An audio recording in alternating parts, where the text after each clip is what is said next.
Hi, I'm Brian Tracy, and I have a question for you.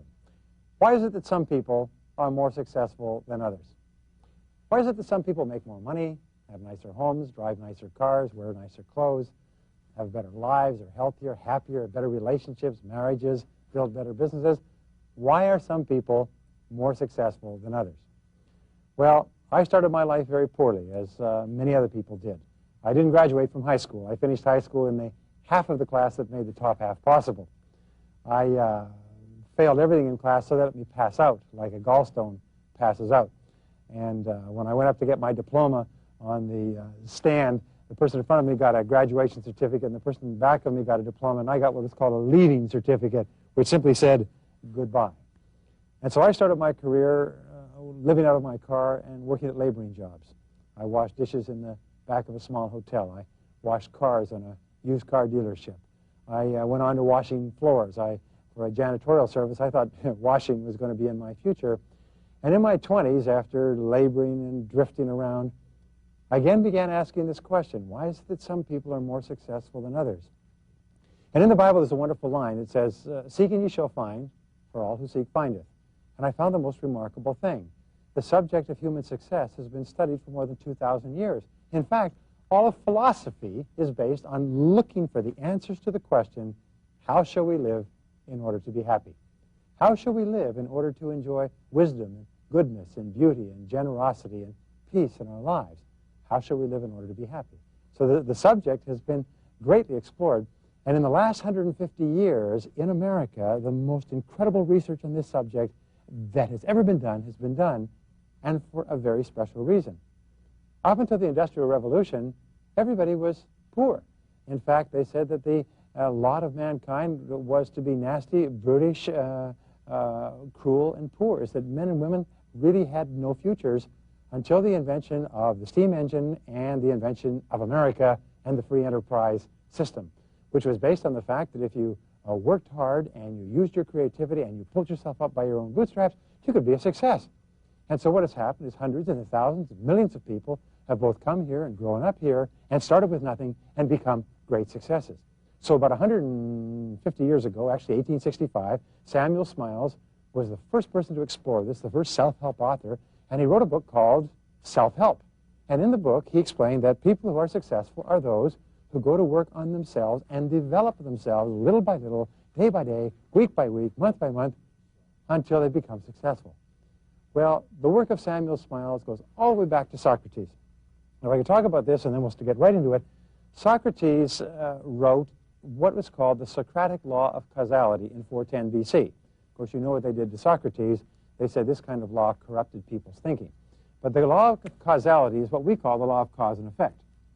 Now, the law of cause and effect is what Samuel Smiles, and then after him in this century, Orson Swett Marden and Napoleon Hill and all of the great success philosophers have used. Cause and effect says that for every effect there's a cause. For everything that happens, there's a reason. In fact, this is often called the iron law. The iron law of human destiny says that there is a reason for everything, that nothing happens by accident. We don't live in a world that's governed by miracles, except in perhaps a spiritual sense. What it means is that wherever you are and what you are, you're there for very specific reasons. It means that even if you don't know the reasons, there's a cause and effect relationship. And what Samuel Smiles and others have found right up until the present day, and what we have found on this show, is that the application of cause and effect is this: learn and do. Now, I discovered this when I was about 23 years old. It's the simplest of all concepts. If you find out, or you can define an effect that you want, whatever it is, happiness, health, wealth, well-being, peace of mind, you can find out who else has achieved that same effect and what causes they put in. And then if you do the same things that they do over and over again, you get the same effect. Can it be that simple? Yes, it's that simple. I have worked now with thousands, tens of thousands, over 1 million men and women now in 16 languages in 31 countries. I travel all over the world, as do many of my friends who are on the show, and they explain these ideas. They say that if you do this, which is what other people have done to achieve this, you'll achieve it too. And nature is blind, for that matter. Nature is neutral. Nature doesn't care if you're tall or short or black or white or male or female or educated or uneducated. All that nature cares is if you do the things that lead to success, that you will get the same success that others who did the same things got. Are you with me on this? Well, when I learned that, I couldn't believe it. I couldn't believe it. I couldn't believe it could be so simple, but just on the off chance that it was, I went out and I bought every book and read it, and I listened to every tape, and I went to every course. And I had been struggling and struggling and struggling. I was so desperate financially. I had no money. I had holes in my shoes, and they were 2 sizes too large because they were used shoes. I had one shirt that I had to wash out in the sink of my guest house, which was a small little room in a large house every night. I had one clip-on tie, and I went out knocking on doors selling each day. And each day, I had to get the sale and get the money and take it back to my company and get the commission, because if I didn't get the commission, I wasn't going to have a place to stay that night. But when I began learning this idea of cause and effect, I found out that if you do certain things, you become a certain type of person. If you become a certain type of person, you get certain results. So I began to do the things that other successful people did, and I began to get the same results. In this show, what I want to do is I want to tell you what I consider to be the 7 key behaviors of success. They're key behaviors because if you practice them, your success is guaranteed. Your future is guaranteed. You're really going to be able to write your own ticket. If you fail to practice them, then you will not succeed. And if you do succeed, it will be at a level far below what you're truly capable of. As you know, the average person functions with probably less than 10% of their potential. Probably less than 10%. The research says it's closer to 2%, but we can say 10%. What does that mean? It means compared to what you could be or do or have, there's about 90% of your potential laying there untapped. It's like you had a bank account with $100,000 in it, but in your whole life you never spent more than $10,000 because you didn't know the rest of the money was there. So what I want to show you is the 7 keys, which are almost like ignition keys that you can put into the ignition of your own life and start it up and start it going. What are they? Well, again, I've spent now 30,000 hours on this subject, and I think the number one, most important one, which will come back over and over for me and others, number one is clear written goals.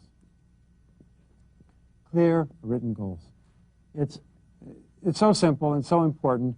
There's so many surveys and studies have been done on it. The very first work said the most remarkable thing about men and women who accomplish a lot is that they have clear written goals. Now, the interesting thing is that most people think that they have goals, but if you ask them what they are, they don't. I do exercises in my seminars where I ask people to write down answers to goals. And you know, half the audience sits there blank. They don't know what to write. If I say, now, do you know what your goals are? They'd say, oh, yes, I know what my goals are. Good, here's a piece of paper, here's a question, write it down. And they go blank because in thinking that they have goals, they don't have goals at all. Harvard University did a study in 1979. And they sent out a survey, a questionnaire to the graduates of the MBA faculty, one of the most prestigious in the world, and they asked them this question. How many of you have clear written goals and have made plans to accomplish them when you leave this university? And you know what they found? They found that 84% of them had no goals at all. That 13% of them said that they had goals, but they weren't written down. Only 3% of them had clear written goals with detailed plans. Well, that was in 1979. They went back in 1989. It's only 10 years later. They went back in 1989 and they asked them this question. How much are you earning today? Among other things. Here's what they found. They found that the 13% who had goals but not written down were earning on average twice as much as the other 84% who had no goals at all. But they found that the 3% who had clear written goals were earning on average 10 times as much as the other 97% put together. Now, there's study after study after study that validates this. All I can say is that if you don't have clear, specific, written goals, you really are selling yourself short. So here's what I recommend to you. Take a pad of paper, and at the top of it, write 10 things I'd like to accomplish in the next 12 months. And then write a list of 10 things. Now, that doesn't seem like a lot to do. It'll take you about 5 minutes. If you do it this evening before you go to bed or before you do anything else, I promise you, if you've never done it before, it will change your life. Why? Well, I've given this advice to thousands of people. And you know what these people have come back and said? They've come back and said a year later, 2 years later, the most astonishing thing happened. It's always the same. 80% of the things you wrote on that list, 8 of the 10 things, will have been accomplished in the next 12 months. You put the list away, put it with your tax forms or somewhere else. A year later, take it out, there it is, and read it, and you'll be absolutely amazed.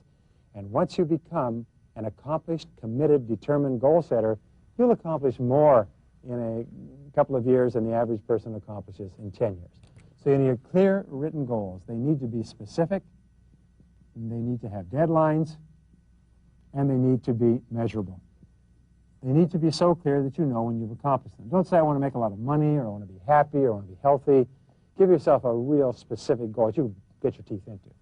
Now, number 2 is you need detailed plans of action. Now, this is where you can tell if you're serious. What is a detailed plan of action? Most people's eyes roll and they say, oh my, I mean, this is so complicated, it's so difficult. No, it's not. A detailed plan of action is a list of activities. Make a list of activities. The things that you're going to have to do to achieve the goal, the rungs on the ladder, the steps on the staircase. How do you get a list of activities? Real simple. What you do is you ask yourself, what are the obstacles I'll have to overcome to achieve this goal? Don't worry about what they are for now. Don't get tied up with little things. Just identify them clearly. Second of all, you say, what knowledge and skill will I need to achieve this goal? You know, between where you are and where you want to go, you're going to have to learn and do something different. One of the great rules of success is before you can have something you've never had before, you're going to have to become somebody you've never been before. So you're going to have to learn. And third of all, what people am I going to have to work with and cooperate with? Whose help will I need to achieve my goal? You can never achieve anything by yourself. You've got to have help. So if you ask these 3, you know what you're going to end up with? There's a whole bunch of activities. And what you do is you organize the list by time, which is what comes first, what comes second, and priority, which is more valuable, which is less valuable. By doing that, you have just moved yourself into the top 10% of people living today by simply writing down your goals, making plans for action, organizing the plans so you have a list of what you do first, what you do second, what you do third. You know what happens? You've moved yourself into the top 3%. Now, if you stop here, it'll have a profound impact on your life. Just listen to me. I promise you, thousands of people have said the same thing. If you did nothing other than this, your life would begin to change in ways that you cannot now predict. But if you go on to number 3, and what you do is you develop an intense result orientation. We have found in study after study of the most successful men and women in America. By the way, please understand this. In America, it is normal to start with nothing. Everybody starts poor. Sometimes we start poor and dumb and ignorant and with no opportunities or possibilities, but everybody starts poor. And many people like being poor so much they go back to being poor several times in the course of their lifetime. They overspend and they under-earn and so on. You know what I'm talking about.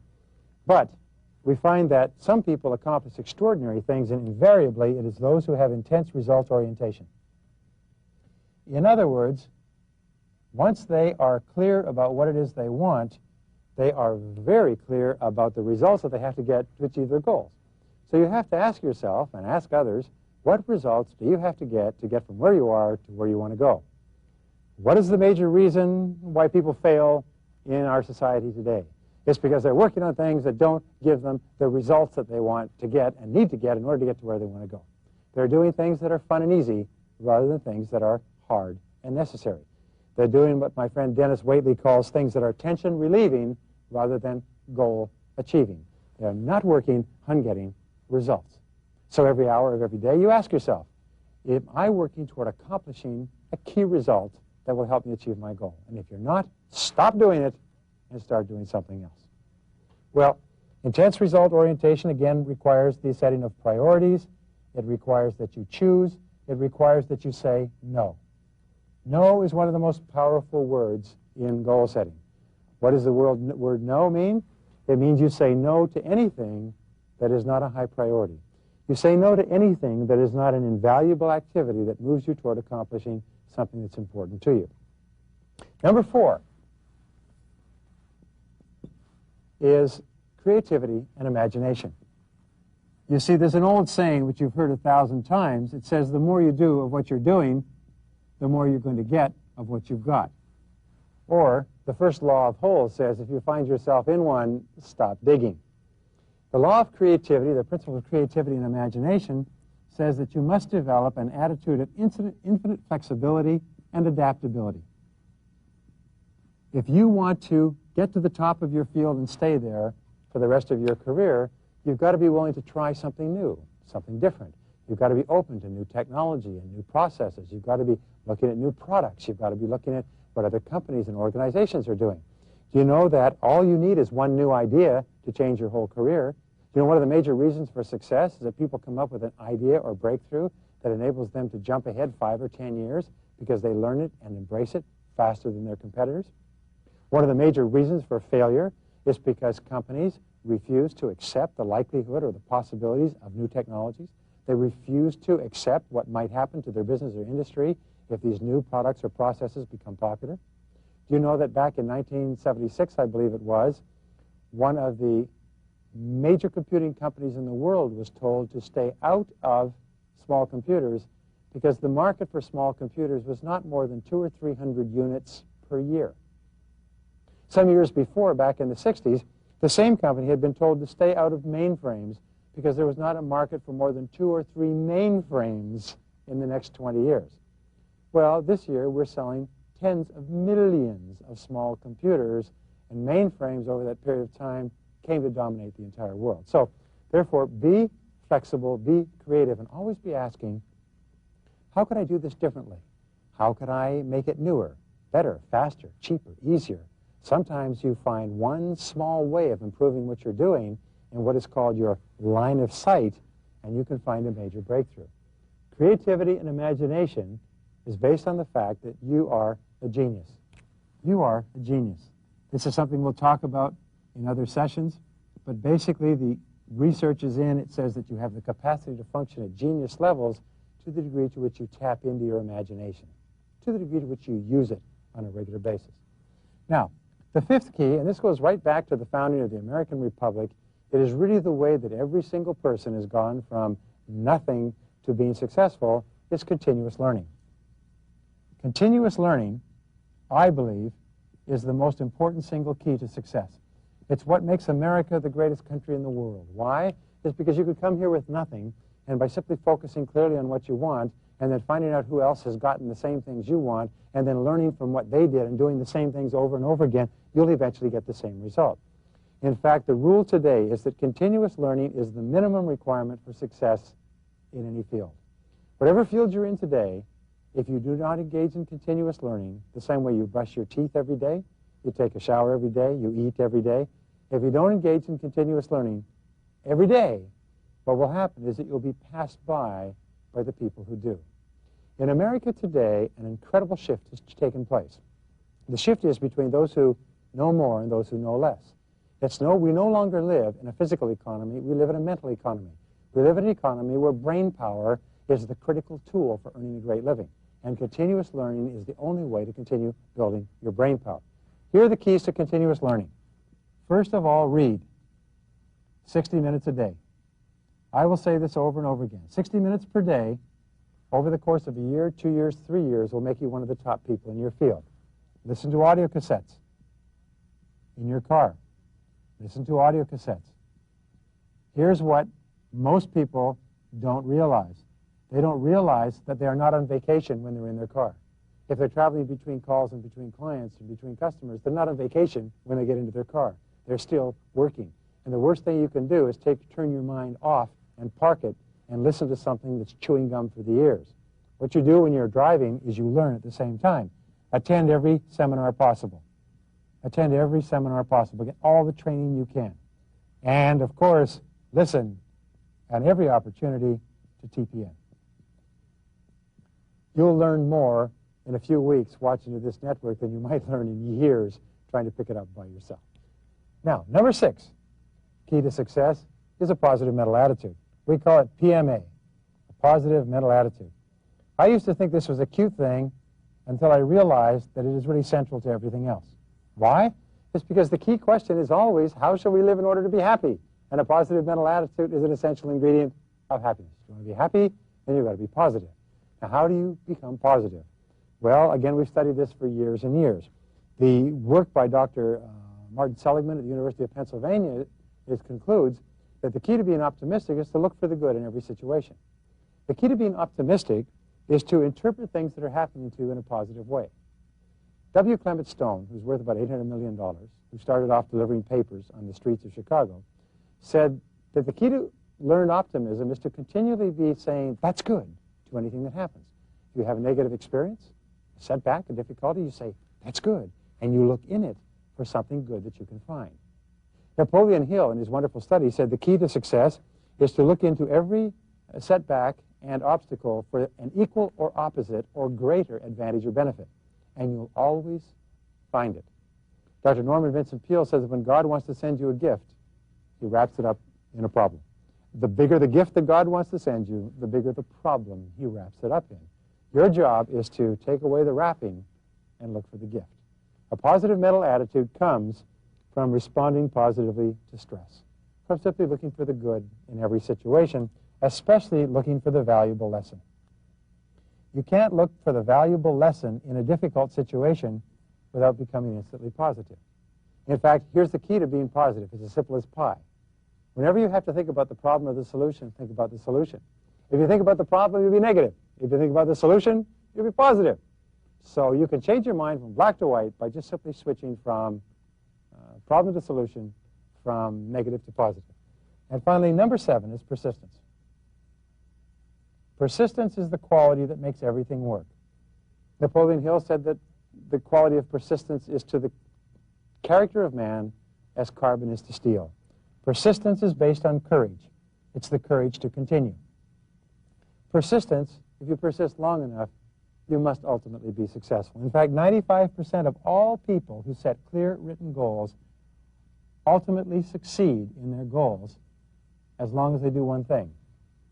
They don't quit. You may be surprised, sometimes we ask this question, how many times does the average person quit before they give up? How many times do they try before they quit altogether? Well, some people will say 1, 2, 3, 4, 5. You know what the answer is? Less than 1. The average person quits before they even start. The average person quits before they even start because the whole idea of persisting is too much for them. Persistence is the flip side of courage. If courage is the ability to begin, then persistence is the ability to endure. Now, if we look at all of success, we find that there's one character or one quality that runs through everything. You see, you know all the things we just talked about. You've heard about them all your life. The critical quality is the quality of self-discipline. Self-discipline is the foundation quality of character. And self-discipline has been best defined as the ability to do what you should do, when you should do it, whether you feel like it or not. Success is tons of discipline. Jim Rohn will talk about this. Dennis Whiteley will talk about this.